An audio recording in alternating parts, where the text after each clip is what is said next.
Late summer pressed against the high desert like a warm hand, and the light over the Arizona mesas turned to soft gold that made everything feel slower and kinder. Cole Ramirez stopped his truck at the edge of his ranch house and sat for a moment, listening to the cicadas. He was a quiet man with long days behind him and longer ones ahead. The house he had bought was sturdy but tired, with wind-scratched windows and rooms full of dust and memories that were not his. He wanted to make it a home, but he did not know where to start. So he had hired someone who did. Her name was Inez. She came up the dusty driveway in a small car just after sunrise, carrying a canvas bag and a gentle, steady air that felt like shade on a hot day. She stepped out and took in the place the way a person studies a map. The sagging porch step, the chipped paint by the door, the clutter behind the windows where sunlight wanted to get in. She held herself with quiet grace and didn't rush. When Cole met her by the fence, he noticed the careful way she looked at him, not unkind, not curious, simply open to the work that needed doing. They spoke softly about the job. He told her he needed a deep clean and a fresh beginning. She nodded and asked a few crisp questions, and her voice held that practical music some voices have when they belong to people who truly see what is in front of them. She let him show her the rooms, the kitchen with a floor that needed scrubbing, a living room full of boxes, a bedroom that felt like a place someone had paused in but never truly entered. She did not judge. She simply set her bag on the table and asked where to start. The day warmed as she opened every window, and the old house breathed out its stale scent. The breeze moved the curtains like slow river water, lifting the edges of dust and letting them go. The first thing she did was draw back the blinds to the mesa and the sky, and sunlight slid into the room like a promise. Cole watched her for a moment, then picked up a broom and said he would help, even if he did not know the order of things. She smiled, just a small curve at the corner of the mouth, and told him to start with the corners because corners teach the center how to be clean. They worked without many words. They could hear the distant thrum of the highway, the creak of the house settling, the gentle scrape of brushes and cloth. In the kitchen, she found a drawer full of old cup hooks and rubber bands that had hardened like tiny moons. She set aside what looked useful and placed the rest in a paper bag. In the living room, she found a box labeled Mom, and she did not open it until she had asked. Cole said yes, please, and his voice had a small tremor in it like a guitar string. Inside were simple things: recipe cards in soft loops of handwriting, a church program, a faded ribbon, a photo of a woman sitting on a porch with a stern look and kind eyes. Inez held each item with care, as if the air could bruise them. She wiped the dust with a dry cloth and made a neat space in a cabinet that still smelled of cedar. Around midday, clouds began to pile up over the red hills. The air shifted, thick and electric, while the wind carried the scent of rain and creosote. Inez recognized that smell at once. The desert had a way of telling people what was coming. She moved through the rooms with a careful pace, wiping, sorting, putting things where they belonged. Cole kept checking the sky, but when he came back inside, he asked if she wanted coffee. She said she did, thank you, and they stood by the open kitchen window while the first low rumbles of thunder rolled across the land. It was not an easy thing for Cole to speak about his life, but the hum of rain on the horizon made a soft space for words. He told her he had grown up working cattle and had spent years going from place to place, never staying long enough for anything to take root. He had bought this ranch with the hope that stillness might teach him how to rest. Inez listened, her hands around the warm cup. She had lost her husband the year before, and she was building a life again, step by step, job by job, day by day. She did not say this to make anyone feel sorry for her. She said it the way a person sets a picture on a table, so you can see the face and understand the story better. The breeze freshened, and the screen door clicked lightly in its frame. Work called again, and they answered it. In the bedroom, she pulled clean sheets smooth as a drumhead and set aside a cracked lamp for repair. In the bathroom, she scrubbed the grout lines until the tile reflected light like quiet water. Cole found an old toolbox and asked if she needed anything from it. She asked for a soft brush, and he handed it over with the shy air of a person learning to help well. He was careful with her. He did not crowd. She was careful with him. She did not push. By late afternoon, the sky had turned the deep purple of an old bruise, and the air hummed with static. The first big drops struck the porch roof like thrown pebbles. Inez stood at the window and watched the rain begin in long, slant lines. The road out to the highway was a low stretch that liked to flood, and she knew that once the storm came full, it would be unsafe to drive. She mentioned this, and Cole nodded. He said there was a guest room made up, and that she was welcome to stay the night if the road washed out. He said it in a quiet voice that held no push and no pull, only the clear wish that she would be safe. The storm arrived the way monsoon storms do, sudden, strong, and full of presence. The rain hit the earth hard and lifted the sweet scent of wet soil. Thunder shook the windows in their frames. Lightning stitched the sky in quick silver lines, then left the air darker. The gutters rushed. The dirt road turned to a sheet of chocolate water. Inez called a neighbor and then called a relative, just to tell them where she would be. Everyone agreed she should stay put. She put away her cleaning rags, rinsed the sink until it shone, and wiped down the counters one more time, the way a person smooths a quilt before leaving a room. The house felt different now, lighter from the open space they had made, warmer from the work they had done together. They ate a simple supper at the kitchen table. Tortillas warmed on the stovetop, hard cheese cut into small squares, tomatoes with salt. The conversation was easy, like fresh water running. Cole asked about her favorite places in the desert, and she told him about a canyon where the rock walls curl in red waves and a spring makes a green ribbon after big rains. He told her about a ridge where the stars look so close a person feels like they could touch the sky. They laughed once or twice, not loudly, just enough to let the room know that life was not only hard work and storm weather. When the power flickered, they found candles. The soft light made the rooms feel close and safe, like a shelter. Inez took a blanket to the guest room and set her bag by the chair. She stood for a long moment, listening to the rain drum the roof and the distant call of a night bird. She felt the ache that came sometimes in the dark, the one that held both love and loss, and she breathed through it. She was not alone. She could hear Cole moving quietly down the hall, checking a window latch, making sure a door was shut tight against drafts. She returned to the living room where he had set 2 mugs of tea that steamed in the candlelight. He asked if she was warm enough. She said yes. They sat without hurry, listening to the rain speak its steady language. When a stronger wind pushed against the house, she glanced at him, and he smiled in a way that reached his eyes and seemed to say, "We will be fine." The smile was simple, and it did not carry any weight except calm. Later, when the rain turned from hard sheets to steady lines, she rose and said she would turn in. She thanked him for the room, for the tea, for the day that felt like it had cleared space inside her as well as inside the house. He said he was grateful for her work and for the care she had shown toward his mother's things. He paused, then added that he respected the strength it took to start again. She nodded, and the quiet moment between them felt honest and clean, like the air after thunder. In the guest room, she lay under the blanket and watched the candle's last small flame fold into itself and go out. The house creaked, the rain softened, and the night settled. She thought of how different the rooms were now that they could breathe, how the kitchen window welcomed light, how the living room floor felt ready for bare feet, how the bedroom looked like a place a person could actually rest. She thought of the ranch road outside, now a moving river, and felt a kind of peaceful acceptance that she was meant to be here, safe from floodwater, watched over by the old house and its new, gentler order. Cole, in his own room, lay awake for a while and listened to the rain trace its long paths from cloud to ground. He tried to name the change he felt. It was not only the clean rooms or the cleared shelves. It was the feeling that the house had begun to know him, and that he had begun to know something quiet and brave in himself, a steadiness that did not come from being alone but from sharing space with another human being who treated his life with care. He thought of the photo in the box and the way Inez had handled it, not like glass but like a memory that could stand on its own legs if given respect. He let the thought rest and closed his eyes.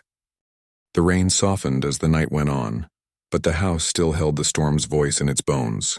Inez lay awake in the guest room, watching the window glow with every far-off flash.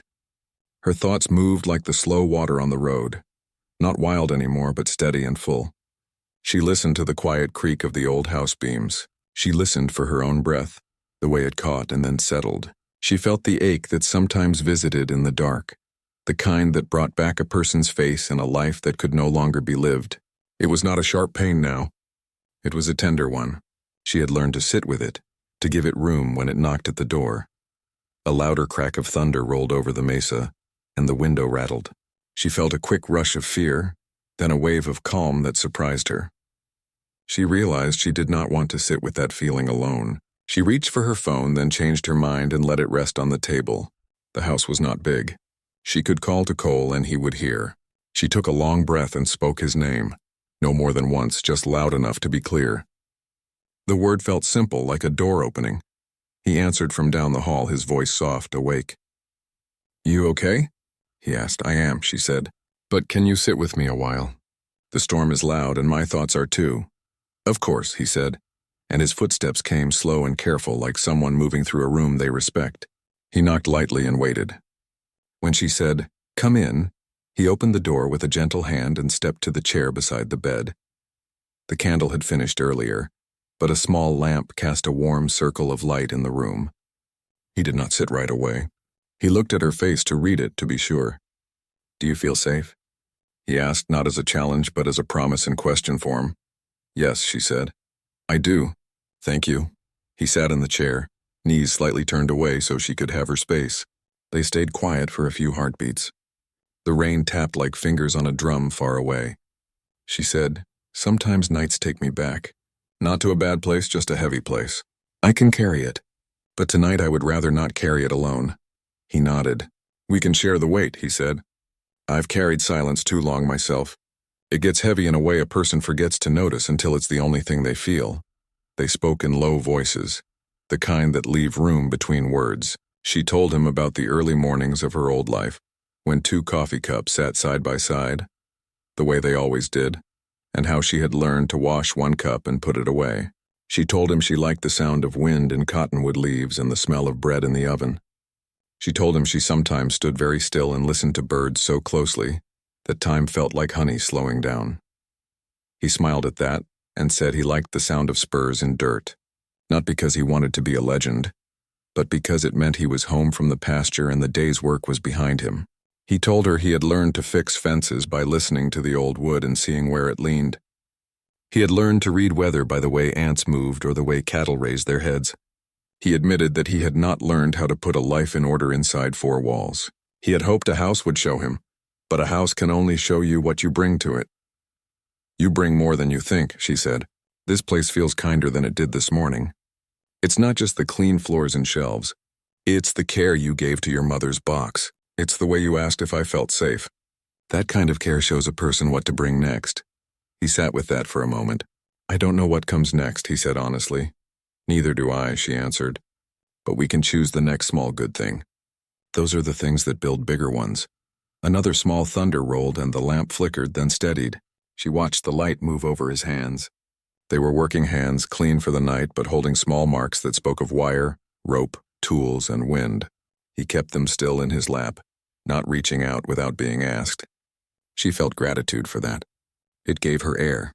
It gave her choice. "Will you sit closer?" she asked after a long quiet.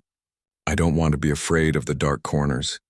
He moved the chair an inch, then another, checking her eyes with each shift like crossing a river on stones. When he was near enough for them to speak without raising their voices much at all, he rested 1 forearm on the chair arm and kept the other on his knee. She placed her hand on the quilt, palm down, fingers slightly open, and left it there like a bridge that did not insist. He looked at her hand, then at her face, and only when she gave the smallest nod did he set his own hand on the quilt beside hers. Their fingers touched gently, then simply rested. They talked in threads that wove into a soft cloth. She told him about her community market days, where the smell of tamales and herbs filled the air and everyone knew each other's names. He told her about a quiet canyon where he watched a hawk teach a young one to catch the wind. They shared the little maps of their private worlds, the kind most people forget to share because they seem too small. But small things are how a person learns the shape of another person's heart. At one point, she shifted and leaned back against her pillows, and he asked if she wanted him to step out so she could rest. "Not yet," she said. "Stay until the storm forgets us. Then I will sleep." He nodded and began to tell a story about the first time he tried to bake bread from his mother's recipe card. He measured in careful scoops and read the card again and again. When the bread came out hard as a stone, he laughed and ate it anyway, slicing it thin and dipping it in stew. "I guess I thought love was in the exact steps," he said. "But maybe love is in the trying. It is, she said. And in the sharing. You didn't throw the bread away. You shared it with your own day. They both smiled, and a softer calm settled on the room. The rain slowed until it was almost a hush. The old house exhaled as if it too was ready to lay down. She said she was tired now, and he stood. I'll be down the hall, he said. If the storm wakes up again, or if the night asks too many questions, say my name. I will, she said. Thank you. He reached to straighten the lamp cord. Then he paused and asked, Do you want the door open or closed? Open, she said. A little. He left it open just a hand's width and walked the quiet hall back to his room. He lay in the dark and felt the curious lightness that comes when a heart has been brave in a gentle way. He had not tried to fill silence with noise. He had let it be a kind of music. He had learned that being close can also mean giving space. With that thought, he drifted into sleep the way morning drifts into night, sure, soft, and without a fight. In the dawn, the world wore a fresh face. The clouds broke into soft islands, and the mesa shone as if washed clean. The road still held puddles, but the fierce current had passed. Birds argued cheerfully in the cottonwoods, and the air smelled like green hope. Cole rose early, pulled on boots, and stepped to the porch to read the day. He saw clear blue between clouds and thought, yes, today can begin again. He made coffee and warmed tortillas, then knocked on the guest room door. There's breakfast, he said. Only simple things. She joined him with her hair tied back and her face rested. They ate at the small table with the window open to the bright, damp air. They did not rush. They watched light move over the rim of a plate, over the rim of the world. When the coffee was half gone, she set her cup down and spoke plainly. I want to thank you, she said, for the room, for the listening, for asking instead of assuming. It matters to me too, he said. Thank you for trusting me with your night. They both sat with those words a moment, giving them room to land. Then he asked, what shall we do next? About the house, I mean. And about anything else, she smiled. A small, true smile. For the house, I can come back next week and finish the shelves in the closet. We'll set clear hours and fair pay. For anything else, I would like to go slowly. Maybe coffee in town after work one day. No promises we cannot keep. Only honest steps. All right, he said. Relief and respect mixed in his voice like clear water and warm light. Honest steps. They cleaned up the dishes and he checked the road. It was passable but muddy. He offered to follow in his truck to make sure her car would be safe on the ruts. She agreed. Before they left, she took one last look around the living room they had made new. The space stood bright and ready like a day about to be lived. She felt a small swell of pride. Work well done is its own answer. They drove slow down the road, the truck keeping a respectful distance behind her car, like a promise kept close but not clutched. At the highway, she signaled and pulled onto dry pavement. She stopped on the shoulder, and he did too. They spoke through open windows. See you next week, she said. I'll be here, he said. Days passed. In town, 2 cups of coffee became a gentle habit. They talked about books from the small library, songs on the radio, how to fix a leaky faucet where the best peaches came in late summer. They did not try to name what they were building. They simply kept building it stick by stick, like a bird making a nest inside weather and time. On her next visit to the ranch, she finished the closets and lined drawers with soft paper that smelled faintly of lemon. He fixed the cracked lamp and replaced a loose board on the porch. They worked with an ease that grew each hour. When lunch came, they sat under the porch roof and watched a lizard do small, brave push-ups on the warm plank.